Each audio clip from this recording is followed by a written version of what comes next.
I've been questioning where imagination goes. You'll never know on the day when the best day of your life has happened. Oh, how's your job going? No, like, ask me about some other source of my identity, like, that I'm actually passionate about and care about, you know? All right. Hello and welcome to episode 3 of the Shenanigans podcast. I'm your host, Ben, and I'm here with... Cassidy. Back again from episode 2. People didn't have too many bad things to say, so we thought it was okay to bring her back again. Happy to be here. Okay, so one thing that I was thinking about this week was kind of shifting identities.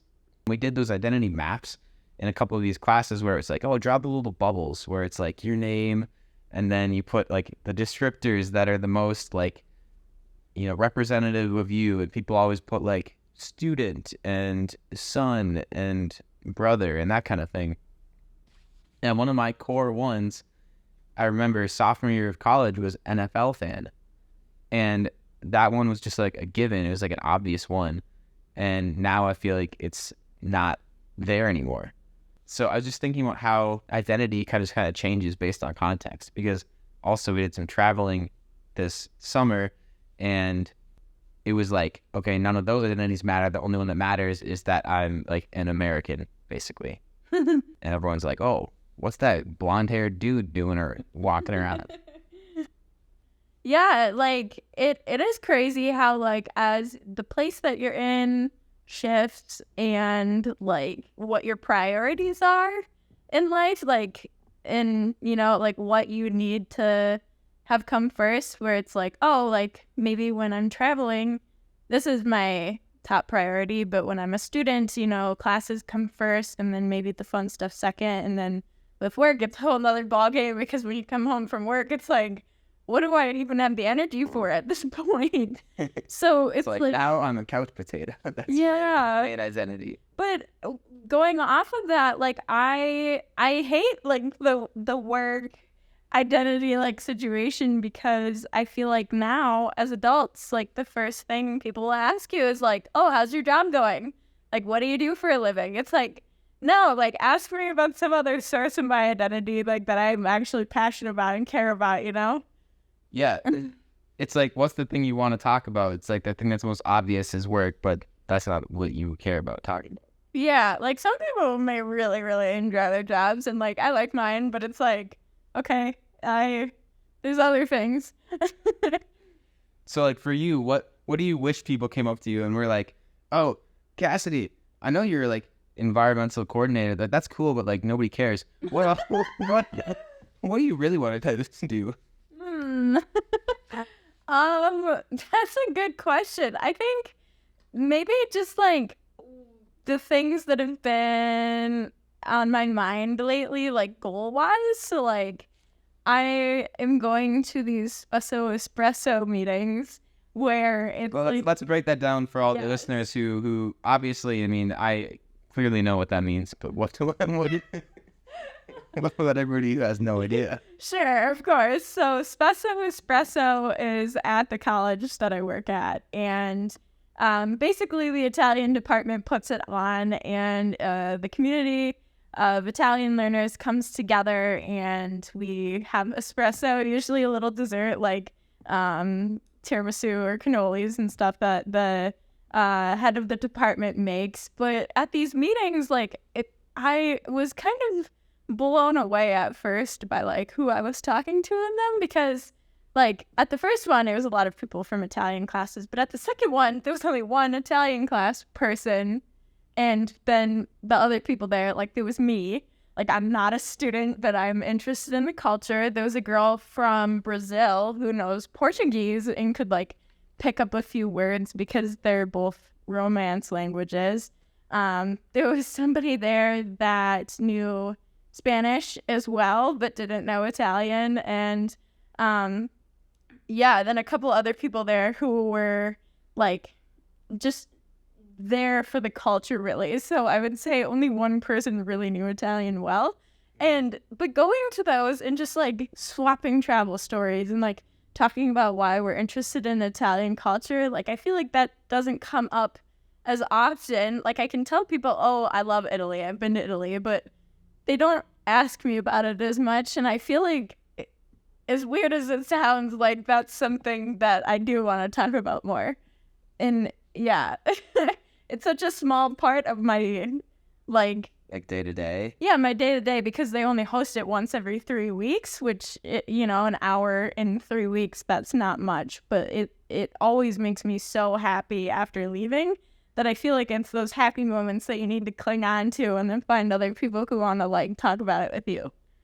Yeah, it feels so. It's like more about the quality of the thing that you're doing, like how much of an impact is it having on you, not how often it happens, right? Yeah. But can you imagine being the person who goes to that meeting and being like, yeah, I'm just trying to brush up on my fourth language. I already know Spanish and English and French. Be like, okay, like let's simmer down, And now Sarah. polyglots are cool.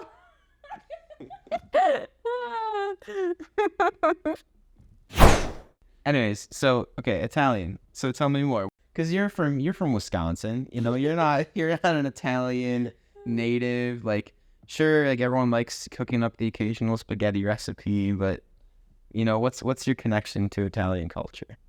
Yeah, I love how passionate people in Italy are about everything. Like in Wisconsin, there's Midwestern niceness, and I know some people think that's actually a bad thing, but like in Italy, I feel like that is the place in the world where the most random people have just like received me. And like there's other European countries that do like the two cheek kiss thing. Maybe that's just like me as a foreigner, but I feel like they're just so friendly and open to just like inviting you into their family, like you've known them forever.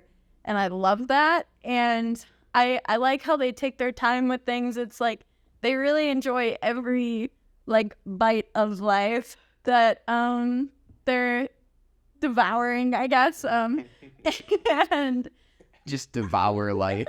that sounds bad. They're taking their time. Anyways. I like that about it. I think the language is really pretty. I love the food, of course, but ultimately I just feel like that's a place where I feel very like I associate Italy with like serenity as like a word, like that feeling. That's what I get when I think about it. So it's like whenever I have a chance to daydream, I feel like I'm always gravitating back towards that, because it's like I felt so good when I was there and like trying to integrate into the culture that, yeah. Yeah. Okay, maybe this is like the busy American in me showing, but I feel like the nice like 3-hour sit down meals are really good for the first like 2 of them. But then I'm getting there like we've all been done with our food for an hour. People, can we please do something else? No, I get you there. Like I mostly like it when it's like, oh, I'm just gonna go and like sit at this coffee shop and sip on my cappuccino for maybe like 30 or 40 minutes. Whereas like here, I'm like, coffee? Now like it's gone in 3 minutes, and I'd be riding high and stressed the rest of the day. But yeah, 3-hour dinners, then I'm like, okay, I met with you, like we can stay together. Let's just like go walk along the beach or something instead of just like sit. Okay, so you talking about your kind of the serenity that you felt in Italy, that reminds me of something I just heard recently, which is you'll never know on the day when the best day of your life has happened. So it could be happening at any moment and you won't know, and then you just have to look back and be like, oh, I guess I peaked. It's and that was so scary. I was like, wait, no. It's like, what?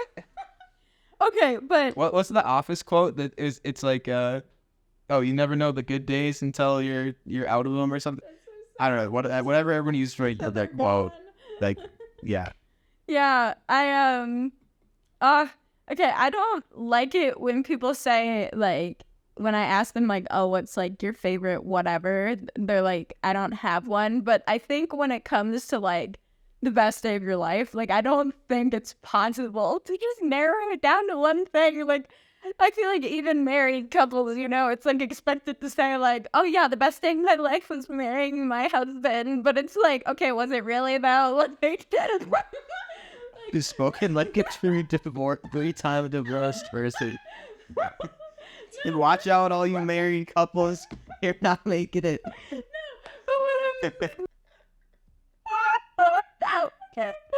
was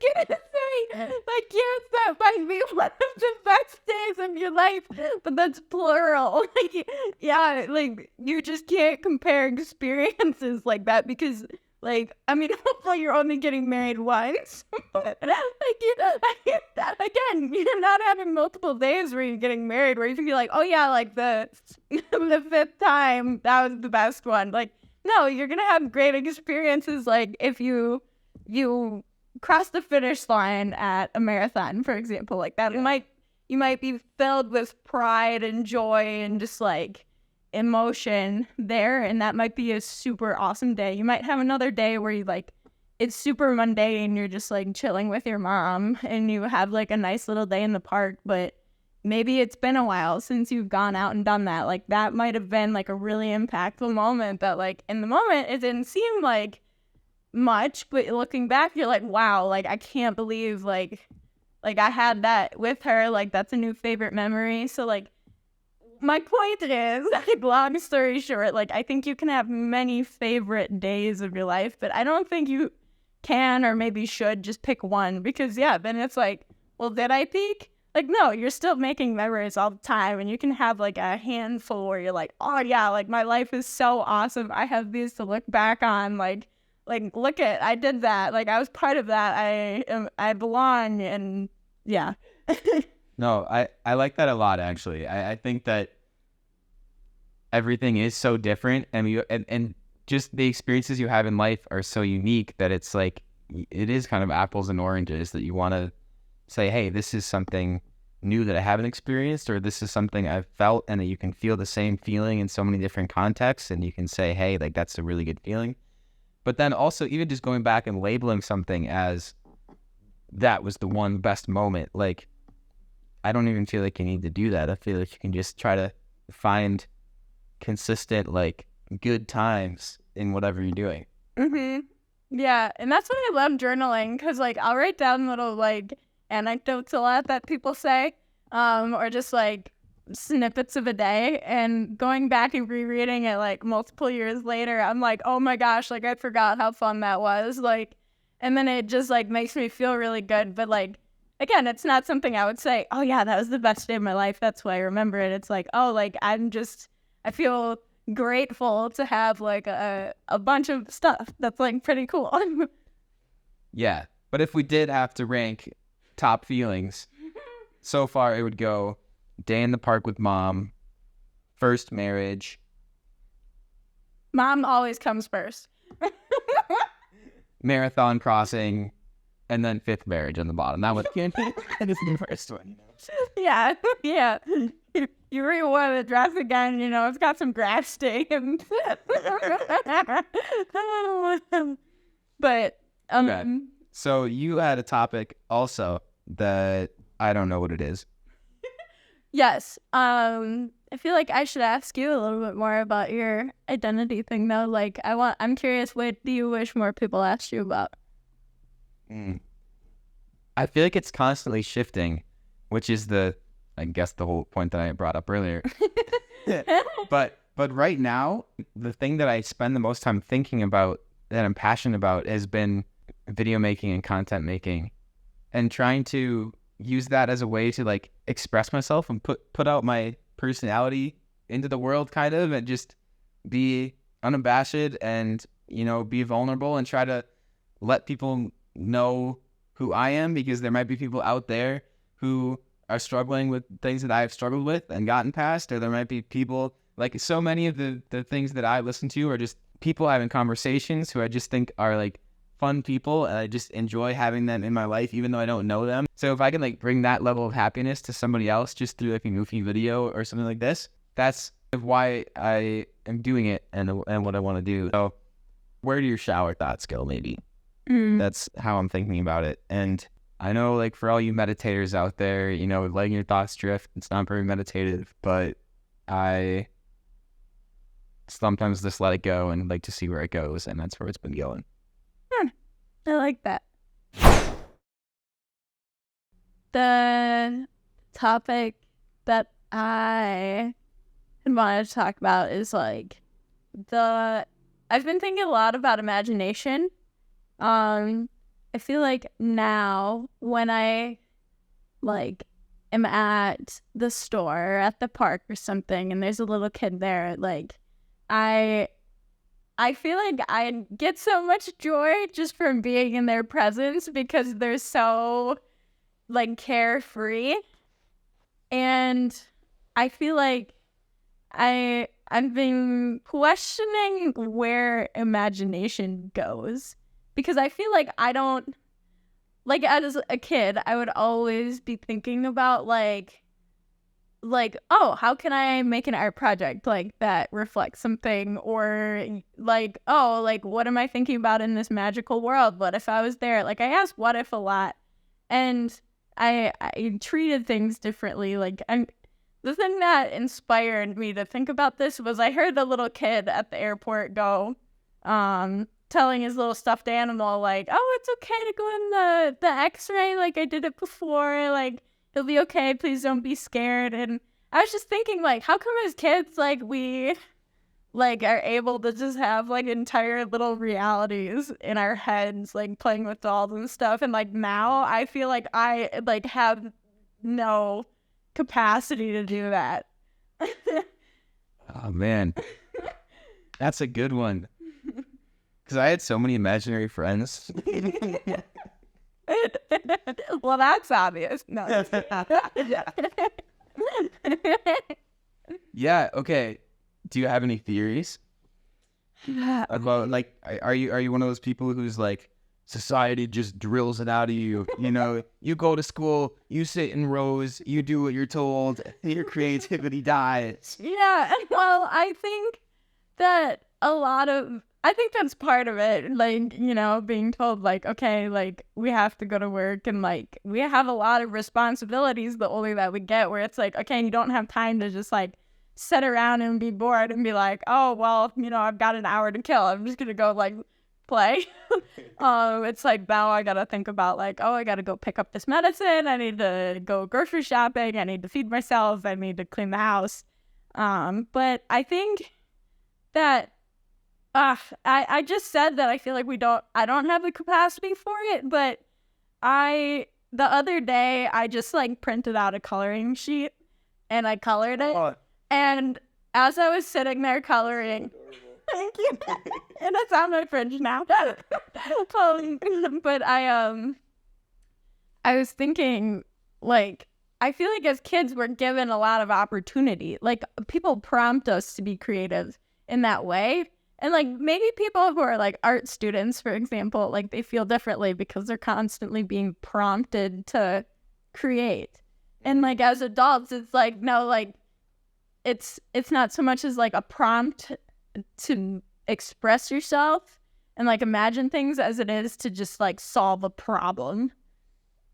And I feel like that's where maybe the issue lies is, like, okay, as a kid, like, a coloring page, you could say, like, oh, like, this is my task, I need to color this in, but it's like, what kind of person thinks that? Like, no, you just color it to color it, and, like, you enjoy that, and so maybe things need to not feel like a chore more. I don't know.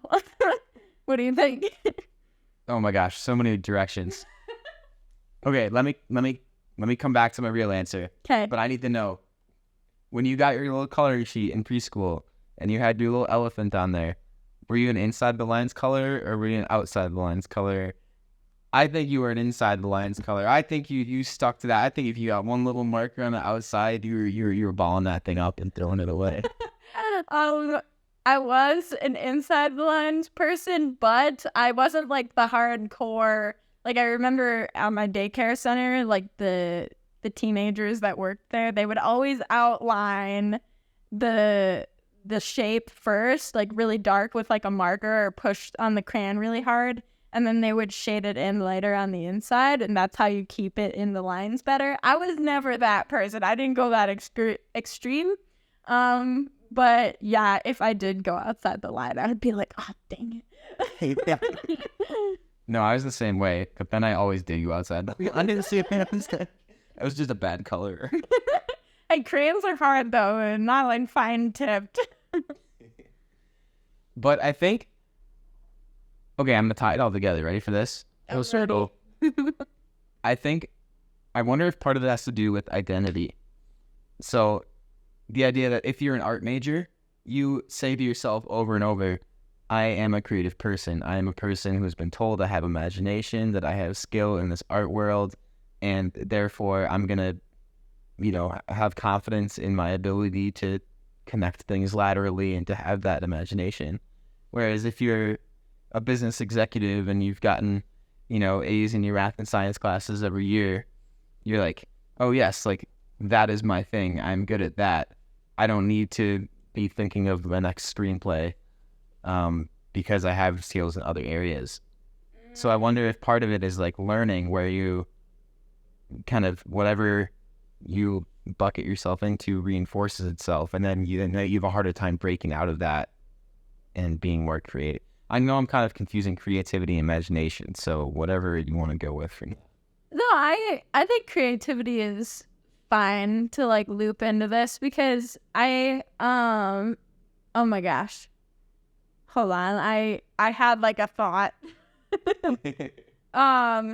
I was thinking the other day about how like as a kid you have so many people telling you what you are, and as adults you don't. Like as a kid you get told all the time like, oh, good job, like, oh my gosh, your little picture is so good. It's so cute. You should be an artist when you grow up. Or like, oh my gosh, you did so good at the game today. Like, have you thought about doing soccer like in high school? Do you want to be on the varsity team? Like, you have other people like pushing you to like drive your identity, I feel like, in those ways. And so maybe that's connected to it as well. Whereas like as an adult, you don't have people being like, oh my gosh, like, wow, that painting that you made in your free time, like, you should be an artist. And it's like, no, like, I have a full-time job, like, I can't. That's it. Okay, so what is one time when, like, imagination was something that you're like, hey, that was me showing it? Oh my gosh, I feel like so much. Like, my grandma used to yell at me as a kid for saying what if too much. I think one idea that I kind of come back to is like, this isn't so much imagination as like just thinking, but I sometimes am taken aback when I'm like in traffic and I just like sit there and I think about what, like, if there was like a camera that could just like pop quickly into everybody's cars and like see what they're doing and what they're thinking. Like, okay, I'm guessing some people are going to be listening to podcasts, but like, why are they listening to podcasts? People are going to be listening to music. People are going to be talking with their kids in the back seat. Some people are going to not be talking to each other at all, even though the car is full. Like, and everybody's got like something else on their mind, but we're all like packed into one little area together. And so like I feel like maybe like with the imagination component being like, if only there was a way to like tie all of those thoughts together into like one little short film or something. Like, I think that'd be really cool, and that's something I've thought about since I was like 6. Because I always this sounds weird, but I feel like I would always look at other cars as they drove past in the back seat. Did you ever play that game where you would like look across to the car next to you and be like, where is that person going? Like, what is their backstory? Like, that guy with the mullet driving the truck, he's probably going to his 9 to 5 at Bank of America. No, I never did play that game, but like that's what I'm talking about. Like, that sounds fun. Should we cap it? Is it pretty long? yeah, we're going to wrap this episode up. So thank you so much for listening, and we'll be back next time for another convo. Hope you guys enjoyed.